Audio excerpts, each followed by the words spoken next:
তোমাদেরকে অন্ধ করে উঠাবো। কি ভুলে গেলে আল্লাহ অন্ধ করে উঠাবে? জিকির, জিকির। এবার আল্লাহ রসুল বলেছেন আফজালুল জিকরি তিলাওয়াতুল কোরআন, সবচেয়ে উত্তম জিকির হলো কোরআন তেলাওয়াত করা। এবার বলুন তো, জিকির মানে হলো স্মরণ করা। কার স্মরণ? আরো জোরে বলেন, কার স্মরণ? কোন জায়গায়? সব জায়গায় স্মরণ হবে কার? এটা ইউনিয়ন, এটা প্রাইমারি স্কুল, এখানে প্রথম শুরু হবে আল্লাহর স্মরণ দিয়ে। হাই স্কুলই স্মরণ করব কার? ইউনিয়ন পরিষদে এসেই কার শুকরিয়া আদায় করব? যদি সব জায়গায় আল্লাহর শুকরিয়া আদায় করা হয়, আল্লাহ বেইজ্জতি করবে না, ইজ্জতের সঙ্গে বাঁচাইয়া রাখবে। কিন্তু আমাদের দেশের কিছু নেতা নেত্রীদের দেখতাম ক্ষমতায় যাওয়ার পরে আল্লাহরে ভুলে যেত। যে কায়দায় হোক ক্ষমতায় গেছে, তাই দিনের ভোট রাতে করুক আর রাতের ভোট দিনে করুক, যে কায়দায় হোক ক্ষমতায় গেছে। জাতীয় সংসদে গেল, জাতীয় সংসদে দাঁড়িয়েই ফলর নিয়েই বলতেছে, মাননীয় স্পিকার, আপনি আমাকে সুযোগ করে দেওয়ার জন্য আপনাকে ধন্যবাদ। ধন্যবাদ জানাচ্ছি, স্মরণ করছি হাজার বছরের শ্রেষ্ঠ বাঙালি মুজিবুর রহমানকে। তারপরে স্মরণ করছি শেখ হাসিনারে।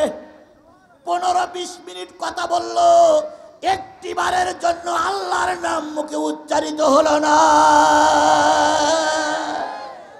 অথচ জাতীয় সংসদে দাঁড়িয়ে বলা দরকার ছিল যে আল্লাহ আমাকে শেরপুরের মাটির থেকে জাতীয় সংসদ সদস্য বানাই দিলেন, সেই আল্লাহর শুকরিয়া, নবীর নামে দুরুদ। কিন্তু এগুলো ওরা বলে নাই। তাই সেই সময় পেয়েছিল ফুলের মালা। আল্লাহ বলতেছে, তুই আমার শুকরিয়া আদায় করলি না, কিছুদিন পরেই পাবি তুই জুতোর মালা। দেখলেন না গতকালকে কোর্টে তুলেছে বাংলাদেশের সবচেয়ে বিখ্যাত নেতা আইন মন্ত্রী আনিসুল হক, যে সাবেক আইন মন্ত্রী বলেছিল আমি আল্লামা সাঈদীর নাম নিতে ঘৃণা বোধ করি। উনি বলেছিল বাংলাদেশ জামাত ইসলাম বলে কোন দল আছে বলে আমার মনে হয় না। সেই লোকটা কালকে যখন ইতিমের বেশে যখন কোর্টে আসতেছে, জনগণ তখন বলতেছে, কি আনন্দ লাইগা গেল রে রে, বাহ বাহ বাহ বাহ। আমরা তাদের অত্যাচার, আমরা তাদের দুঃখের দিনে আনন্দ করতে চাই না, কিন্তু এতটুকু বলতে চাই, সেদিন যদি আজকের দিনটার কথা মনে রাখতে, আজকের এই জুতোর মালা পরে কোটে ওঠা লাগতো না। পিছনে আসতেছে দরবেশ বাবা, ওনার পিছনে দরবেশ বাবা, যেই দরবেশ বাবা গোটা দেশের ব্যাংকের টাকাগুলো সব পেটের ভিতরে ঢুকাইছে, এর পিছনে, ওনার পিছনে দরবেশ বাবা আসতেছে। তারপরে কিছুক্ষণ পরে দেখলাম রাশেদ খান মেনন হাজির, তারপরে দেখলাম শাহরিয়ার কবির হাজির, মুরগি কবির, তারপরে দেখলাম সেই টেলিযোগাযোগ মন্ত্রী জোনায়েদ আহমেদ পলক, আর একটা দেখলাম মোহসালা, ওই জাহাজ মন্ত্রী ছিল, নামটা যেন কি, শাহজাহান খান না শাহজাহান ওমর না কি, এটা না, শাহজাহান খান। ও বাবা, সবাই বিড়ালের মতো লাইন দিয়েছে, অথচ ওই সময় তারা মঞ্চে উঠলেই বিএনপি আর জামাতের না পুঁতে তারা ঘরে যেত না। আল্লাহ রাব্বুল আলামিন বলতেছে, বান্দা সকল কাজে আমার শুকরিয়া আদায় করো, দুনিয়ায় ইজ্জতের সঙ্গে থাকবে, মরার পর আল্লাহ ইজ্জতের সঙ্গে জান্নাতে নিয়ে যাবে। গতকালকের আগের দিন মারা গেছে বাংলাদেশের অগ্নিকন্যা মতিয়া চৌধুরী। এই মতিয়া চৌধুরীর একটা নতুন জায়গা, কবরের জায়গা হয়নি। ওনার স্বামীর যে কবর দিয়েছিল সেই কবরে ওনারা দেশে।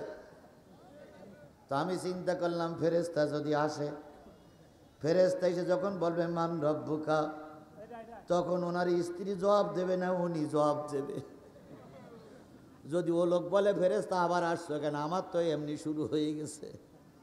হায় রে কপাল, আল্লামা সাইদির জানাজা তোমরা ঢাকায় করতে দেওনি, আর এখন 3.5 জায়গা কবর দেওয়ার মতন জায়গা গোটা বাংলাদেশের 56,000 বর্গ কিলোমিটারে নাই। সামান্য একটু জানাজা পড়তে দেওনি, আর আল্লাহ তোমাদের কবর দেওয়ার জায়গাও দিচ্ছে না। যে প্রধানমন্ত্রী অহংকার করে বলতো সবাই আমার আপন, তিনি দেশের মাটিতে ঠাঁই নাই, ভারতেও জায়গা নাই, এখন চোরের বেশে, ডাকাতির বেশে পালিয়ে পালিয়ে চলতে হচ্ছে।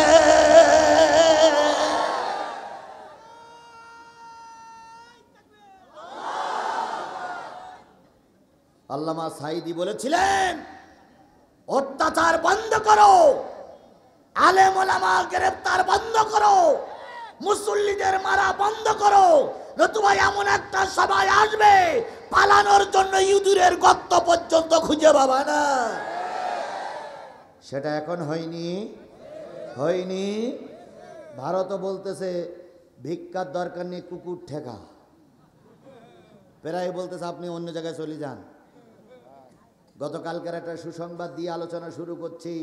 আমাদের বাংলাদেশের ট্রাইব্যুনালে শেখ হাসিনা সহ 45 জনের নামে গ্রেপ্তারি পরোয়ানা জারি হয়েছে, এবং আমাদের স্বরাষ্ট্র উপদেষ্টা বলেছে, ভারতের কাছে আমি ফোন করেছি, ভারতের কাছে চিঠি লিখেছি, অনতি বিলম্বে যেন আমাদের দেশে ফেরত দেওয়া হয়। আমরাও তোমার জন্য অপেক্ষা করতেছি আপা, দয়া করে বিদেশে বসে বাকুম বাকুম করেন, আমার দেশে এসো। আমাদের খালেদা জিয়া, তিনি মামলা খেয়েছিল, রায় খেয়েছিল, কি বলে সাজা খেয়েছিল, দেশ ছেড়ে পালাই যায়নি। মুনাফেক এরশাদ পালিয়ে যায়নি। জামাতের নেতৃবৃন্দর ফাঁসি দিয়েছ, একটা নেতা কর্মীও বিদেশে পালাই যায়নি।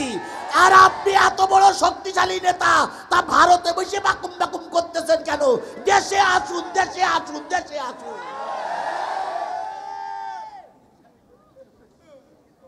আবার বলতেছে আমি সীমানায় আছি, টুপ করে ঢুকে পড়ব।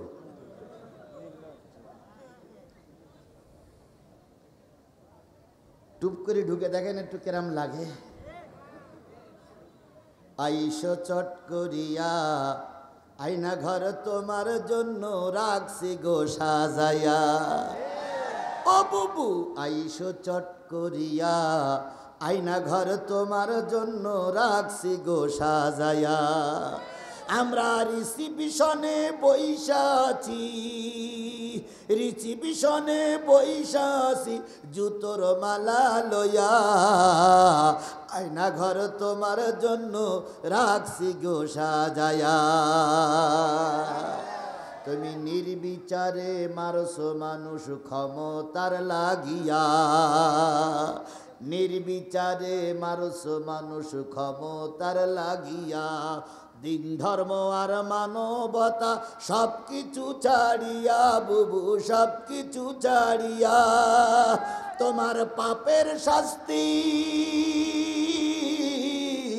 তোমার পাপের শাস্তি পাইতে হবে, যাইও না ভুলিয়া। আয়না ঘর তোমার জন্য রাখছি গো সাজাইয়া, বুবু আইসো চট করিয়া, আয়না ঘর তোমার জন্য রাখছি গো সাজাইয়া।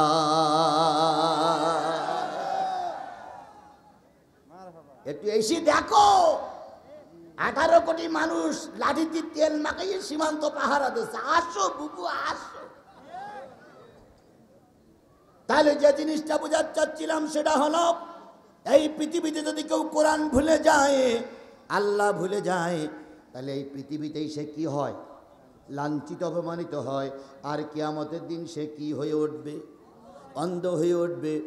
ক্বালা রাব্বি লিমা হাশারতানি আমা, ওই অন্ধ লোকটি বলবে, ওই নেতা লোকটি বলবে, আল্লাহ আমি তো শেরপুরের নেতা ছিলাম, জিহাদির মাহফিলে ব্যারিকেড দিয়েছিলাম, জিহাদির মারার জন্য চেষ্টা করেছিলাম, আমি তো সেই কুখ্যাত নেতা। আবার তো চোখ ছিল, তুমি আমার চোখ উঠাই নিলে কেন? আমি অন্ধ কেন? আল্লাহ বলবে, কিয়াম তো দুনিয়ায় তোর কোরআন দিয়েছিলাম, আর তোর দুটো চোখ দিয়েছিলাম, তুই সব জিনিস দেখেছিলি, আমার কোরআন দেখিসনি। সব জিনিসই নজর করতিস, কিন্তু কোরআনে নজর করিস নাই। তুই যেমন কোরআন থেকে চোখটা ফিরাই নিয়েছিলি, আমি আল্লাহ পাক আজকে রহমতের চোখ তোর থেকে ফিরাইয়ে নিলাম। তাহলে কোরআনের দিকে নজর না করলে, কোরআনের আলেমের দিকে ভালোভাবে না তাকাইলে, কিয়ামতের দিন আল্লাহ কি করে উঠাবে? বন্ধ করে উঠাবে, আল্লাহ রহমত থেকে বঞ্চিত হবেন। এই জন্য বাজান, এই সমস্ত আলেমগুলো হলো জীবন্ত কোরআন। কথা বলেন, এই সমস্ত আলেমগুলো কি? হাফেজগুলো জীবন্ত কোরআন, আলেমগুলো জীবন্ত কোরআন, আর এগুলো হলো কাগজে লেখা কোরআন। এই জীবন্ত কোরআনের মাহফিলে বসলে, জীবন্ত কোরআনের দিকে তাকাইলে আল্লাহ পাক চোখ নিয়ে রোজে মহাশরের ময়দানে উঠাবে। আর যারা আমাদেরকে না দেখে, কোরআন না দেখে মোনাজাতের আগে চলে যাবেন, হয়তো আল্লাহ পাক অন্ধ করে উঠাতে পারে। এখন আপনি অন্ধ হয়ে উঠবেন না, চোখ নিয়ে উঠবেন? কারা কারা চোখ নিয়ে উঠতে চান? একটু হাত উঁচু করে দেখান যে আমি কিয়ামতের দিন চোখ নিয়ে উঠতে চাই। হাত নামান। যারা যারা চোখ নিয়ে উঠতে চান, তারা আজকের মাহফিলের মোনাজাতের আগে বাড়ি যাওয়া যাবে না। যদি যান, তাহলে বুঝতে হবে আপনি কোরআন থেকে চোখটা ফিরাই নিলেন। কিয়ামতের দিন সবার চোখ থাকবে, আপনার চোখ থাকবে না। তাহলে আমরা কিয়ামতের দিন জান্নাতি চোখ নিয়ে উঠতে চাই। কথা বলেন ঠিক না বেঠিক? তাহলে কোরআনের দিকে, কোরআন ওয়ালাদের দিকে নজর রাখবো ইনশা। এবার চলুন হাদিসে যাই। আল্লাহ রসুল বলেছেন, আল কোরআনু শাফিয়াম মুসাফফা আমা হিল্লু মুসাদ্দিকান মান জালাহু আমামাহু কদ্দাহু ইলাল জান্নাহ ওয়া মান জালাহু খালফাহু সাকাতাহু ইলান নার। আল্লাহ নবী বলেন, কোরআন এমন একটা উকিল, কোরআন এমন একটা বিতর্ককারী, কিয়ামতের দিন যখন জাহান্নামী আর জান্নাতি দুইটা দল হয়ে যাবে, আল্লাহ পাকের সামনে এই কোরআন আল্লাহর কাছে তর্ক করবে, আল্লাহর কাছে তর্ক করবে, আল্লাহর কাছে কোরআন বিভিন্ন প্রশ্ন করবে। আল্লাহ, তুমি আমাকে দুনিয়ায় পাঠিয়েছিলে, যারা আমার পক্ষে ছিল, যারা আমাকে ইমাম বানিয়েছিল, যারা আমাকে সামনে রেখে রেখে ওয়াজ শুনেছিল, আল্লাহ আমি দোয়া করতেছি তাদেরকে আমার পিছনে দাও, আমি তাদেরকে নিয়ে আল্লাহর জান্নাতে যেতে চাই। তাহলে ইমাম কোথায় থাকে? সামনে না পিছনে? ইমাম সামনে না পিছনে থাকে? আমরা যদি কোরআনকে সামনে রাখতে পারি, কোরআন আমাদের নিয়ে কোথায় যাবে? আরো জোরে বলেন, জান্নাতে যেতে পারে। আর যদি কোরআনকে পিছনে রেখে কেউ চলে যায়, কোরআনকে যদি পিছনে রেখে কেউ চলে যায়, কিয়ামতের দিন এই কোরআন ধাক্কা দিয়ে জাহান্নামে নিক্ষেপ করবে। ও বন্ধু, কবরস্থানের মাহফিল, কত মানুষ কবরে গেল, কত মানুষকে কবরে দিলাম, কত মানুষের জানাজা পড়ালাম, কত মানুষের জন্য দোয়া করলাম, শিক্ষা নিলাম না। তাই আজকে আপনাদের কাছে দোয়া করতেছি, কোরআনকে পিছনে রেখে আমরা কেউ চলে যাব না ইনশা। তাহলে কোরআনকে রাখবো কোথায়? সেই কোরআন থেকে, সেই কোরআনের সূরা হজ। কোন সূরা? 17 নম্বর পারার 22 নম্বর সূরা, সূরাতুল হজের একেবারে সর্বশেষ আয়াতটা, 78 নম্বর আয়াতটা আমি আপনাদের সামনে তেলাওয়াত করেছি। ওই আয়াতটার পরে ভিত্তি করে, খুব বেশি না, আমি 9:30টায় শুরু করেছি, 11:30টায় শেষ করব, 11:30টার একটু আগে শেষ করব। এই সময়টুকু কি কোরআনের জন্য দেওয়া যাবে? দেওয়া যাবে? ইতিমধ্যে 10টা বেজে 20 মিনিট হয়ে গেছে, তাহলে আর মাত্র 1 ঘন্টা 10 মিনিট সময় হয়তো হতে পারে, অথবা তার চেয়ে একটু কম বেশি হতে পারে। এতটুকু 1 ঘন্টা সময় কোরআনের জন্য কি দেওয়া যাবে? কোরআনের জন্য কি দেওয়া যাবে? কারা কারা কোরআনের জন্য থাকতে রাজি আছেন? 2 হাত উঁচু করে দেখান। দয়া করে, দয়া করে, দয়া করে, দয়া করে যারা থাকবেন না তারা হাত তুলবেন না। যারা থাকবেন না তারা হাত তুলবেন না। আমি আলোচনা শুরু করলে ফুটপাট করে উঠবেন, এটা শয়তানের লক্ষণ। কোরআনের মাহফিল থেকে কোনো ইমানদার লোক উঠতে পারে না। যারা উঠবে বুঝতে হবে হয় আওয়ামী লীগের লোক, নাই শয়তানের লোক। এই 2 গ্রুপ ছাড়া কোরআনের মাহফিল থেকে কেউ উঠবে না। যেটা উঠবে হয় বুঝতে হবে আওয়ামী লীগের কর্মী, নাই বুঝতে হবে শয়তানের কর্মী। ওয়ালা তাত্তাবিউ খুতুওয়াতিশ শাইতান, তোমরা শয়তানের অনুসরণ করো না। শয়তান কখনো কোরআন শুনবে না। তাহলে আমরা কোন সূরা থেকে আলোচনা করছি? কত নম্বর আয়াত? 7 পিটি 8, 78 নম্বর আয়াত। আল্লাহ বলতেছেন ওয়াজাহিদু ফিল্লাহি হাক্কা জিহাদি হুয়াসতাবাকুম ওয়ামা জাআলা আলাইকুম ফিদ্দীনি মিন হারাজ। এই অংশ পর্যন্ত থাক।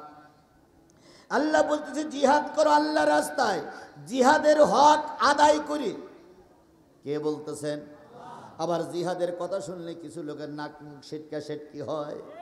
কিছু লোক মনে করে জিহাদ মানে মনে হয় মারামারি। না রে বন্ধু, জিহাদ মানে মারামারি নয়, জিহাদ মানে প্রচেষ্টা। এই যে ছাত্ররা ময়দানে কাজ করেছে, এটা হলো সর্বোত্তম জিহাদ। সর্বোত্তম জিহাদ হলো সংস্কার আন্দোলনে ছাত্ররা জীবন দিয়েছে, রক্ত দিয়েছে, রাজপথ দখল করেছে, বাতিলদের তাড়িয়ে দিয়েছে। এটাই একটা জিহাদ। এ জিহাদ মসজিদে বসে হয় না, এ জিহাদ দোয়া করে হয় না। এ জিহাদ করতে গেলে ময়দানে সশরীরে নামা লাগে। দোয়া করলেও কাজ হয়, কিন্তু সব সময় দোয়া করি কাজ হয় না। বলুন তো, হোসাইন রাদিয়াল্লাহু তাআলা আনহু সে আমার দোয়া কি বড়? হোসাইনের দোয়া বেশি ছিল না? হোসাইন দোয়া করে কি ময়দান রক্ষা করতে পেরেছিল? নামতে হয়েছিল কোথায়? ময়দানে। আল্লাহর নবীর চাইতে বড় দোয়াকারী আর পৃথিবীতে কেউ ছিল না। রাসূলকে উহুদের ময়দানে রক্ত দেওয়া লেগেছে, কথা বলেন ঠিক না বেঠিক? রাসূলকে তায়েফের ময়দানে মার খাওয়া লেগেছে। সুতরাং আজকে যারা মনে করো মসজিদে বসে, খানকায় বসে মসজিদে দোয়া করে সরকার পরিবর্তন করবা, ভুলির স্বর্গে বসবাস করছো। দোয়াও করা লাগবে, ময়দানে নামাও লাগবে।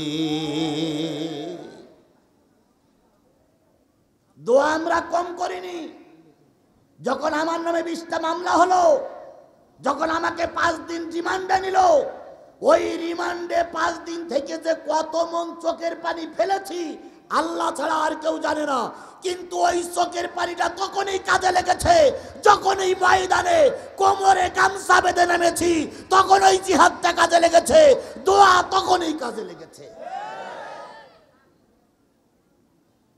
আমাদের দেশের কিছু লোক আছে দোয়া করেই সব পরিবর্তন করে ফেলবে। হ্যাঁ, দোয়ারও দরকার আছে, দোয়ারও দরকার আছে। আল্লাহ রসুল বলেছেন আইনানে লান তামাসসুহুমুন নার, আইনুন বাতাত ফি খাশিয়াতিল্লাহ ও আইনুন বাতাত তাহরিসু ফি সাবিলিল্লাহ। 2টা চোখকে 2 কাজে লাগাও। একটা চোখ রাতের অন্ধকারে কাঁদো, যাই নামাজে বসো, আল্লাহর সাহায্য কামনা করো। আর একটা চোখ দিনের বেলায় ময়দানে কাজে লাগাও। 2টা চোখ 2টা জায়গায় লাগাও, জাহান্নামে যাবা না। তাহলে 2টা চোখ, রাতেও কাঁদতে হবে, দোয়া করতে হবে। দোয়া ছাড়া হবে না। আপনি আমি একলা চেষ্টা করি কিছুই হবে না যদি আল্লাহর রহমত না হয়। আবার আল্লাহর রহমত তখনই হবে যখনই আপনি ময়দানে নামবেন। কম্বলের মধ্যে শুয়ে শুয়ে আল্লাহর রহমত কামনা করলে রহমত হবে না। এই জন্য কান্দাও লাগবে, ময়দানেও থাকা লাগবে। কথা বলেন ঠিক না ঠিক? বিএনপির দলে লোক বেশি না কম? অনেক বেশি। বাংলাদেশ জামাত ইসলামের দলে কম না বেশি? কিন্তু দীর্ঘ 15.5 বছর কিছুই হয়নি কেন? না, কে বলিছে বাড়াইনি? বাড়াইনি মানে বাড়াইনি মানে একটা সাধারণ ছোট কর্মীর নামে 30-40টা মামলা। আর বাড়াইনি মানে খালেদা জিয়া বেরোতে পারিনি, খালেদা জিয়ার বেরোতে দেয়নি, আসে আর একজন তো লন্ডনে বসে আছে। বড় বড় নেতাদের ফাঁসি দিয়ে দিল। আর বারোইনি মানে বারোই ছিল, ঠিকই ময়দানে নেমেছিল, কিন্তু কি যতবার নেমেছে ততবার গুলি খেয়েছে। আর যখনই গুলি খেয়েছে তখন নেতারা ঘরে এসেছে, আর ময়দানে যায়নি, কিংবা ওই বিএনপি জামাত সমন্বয় করে একসঙ্গে নামতে পারেনি। এই জন্য ময়দান দখল হয়নি। আর এই যুবকেরা, এদের কোনো দল পার্টি ছিল না, এদের টার্গেট ছিল পেত্নির বাচ্চা, ফেরাউনের বাচ্চা না নামা পর্যন্ত আমরা ময়দান ছেড়ে দেব না। যখন এই মনে বল নিয়ে রাস্তায় নেমেছে তখন আল্লাহ সাহায্য করতে বাধ্য হয়েছে। সুতরাং 2টা জিনিস লাগবে, দোয়াও করা লাগবে, ময়দানে থাকাও লাগবে। ময়দানে থাকা লাগবে, দোয়া করা লাগবে। শুধু দোয়া করলে হবে না, ময়দান ছেড়ে দিলে হবে না, আবার শুধু ময়দানে থাকলে হবে না, আল্লাহর রহমত কামনা করা লাগবে। আল্লাহ রাব্বুল আলামিন বলতে জিহাদের হক আদায় করে জিহাদ করো। এই জিহাদ করার জন্য, এই সমাজে চেষ্টা করার জন্য তোমাদেরকে আমি আল্লাহ পাক তৈরি করেছি, তোমাদেরকে আল্লাহ আমি তৈরি করেছি। ওমা জাআলা আলাইকুম ফিদ্দীনি মিন হারাজ, আর দিনের ব্যাপারে কোনো সংকীর্ণতা রেখে দেই নাই, দিনের ব্যাপারে কোনো কমতি রেখে দেই নাই। এটা নেই, ওটা নেই, ওটা হবে না, এটা হবে না, এটা দিনের ব্যাপারে নাই। আমি দিনকে তোমাদের জন্য পরিপূর্ণ করে দিয়েছি। এখন দিন টিকাই রাখার দায়িত্ব তোমাদের, দিন টিকাই রাখার দায়িত্ব আমাদের সকলের। কথা বলেন ঠিক না বে ঠিক? সরমনায়াওয়ালারা মনে করতেছে জামাতাকে ময়দান পরিষ্কার করুক, তাই আমরা যাব।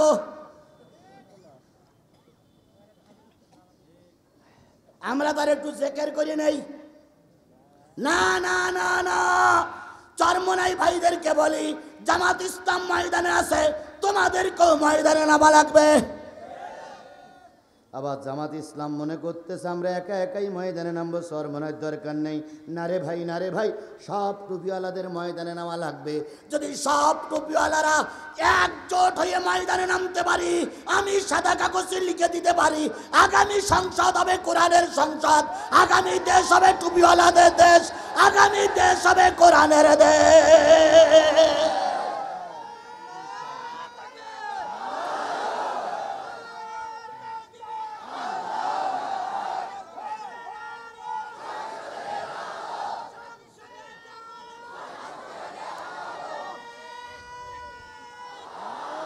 এখন গোটা বাংলাদেশে একটাই আওয়াজ উঠেছে, সকল দলের দেখা শেষ, টুপিওয়ালার বাংলাদেশ।